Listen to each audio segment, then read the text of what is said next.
Magandang araw po sa inyo lahat. Ito po si Ram Javier Jr. Dito na tayo sa traffic information para sa kaalaman lang. Pag-usapan natin ay yung flashing of headlights. Yan, itong gandang topic.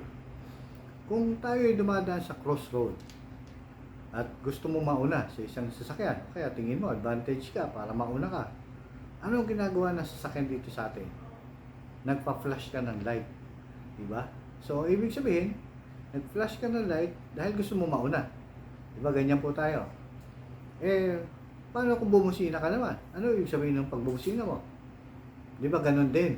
Gusto mo rin mauna, kaya ka nagbubusina. So, ganyan po tayo. Crossroads po yan. Kung ikaw naman salubungan, may nakaharang doon sa side mo o sa side sa kabila, at ikaw ang mas malapit, magpa-flash ka na naman ng ilaw. Ibig sabihin, nauna ka.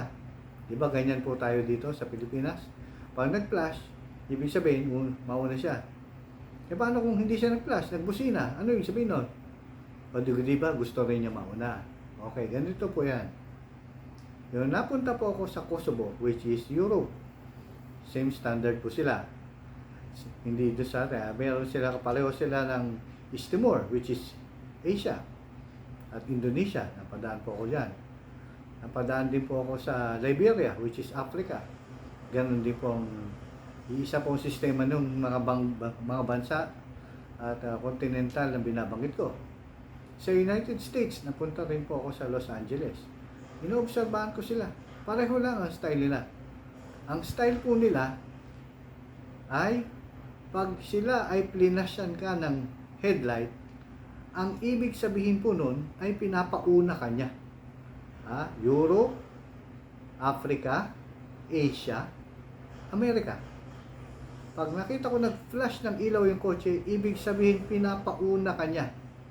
Pero sa atin sa Pilipinas, pag nag-flash ka ng ilaw, ibig sabihin, yung nag-flash ng ilaw, gusto mauna. Pag bumusina doon, yun ang ibig sabihin na siya ang mauna sa ibang bansa. At ayaw na ayaw nila, bumubusina naman lakas. Totoo yun, kasi sabi nila, naiirita yung tao. Which is totoo.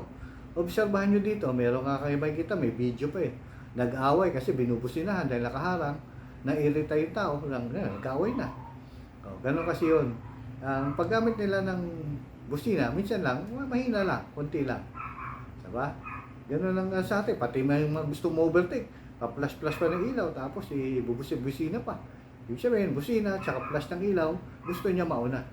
Yan. Only in the Philippines. Diba? Kaya, dapat, ewan ko, paano gagawin yan?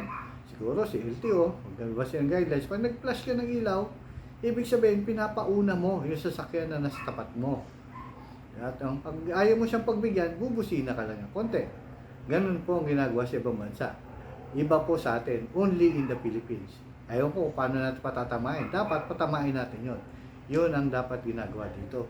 Hindi yung flashing of lights, headlights, busina, iisa lang palang ibig sabihin natin. Pareho lang yun. Di po ba?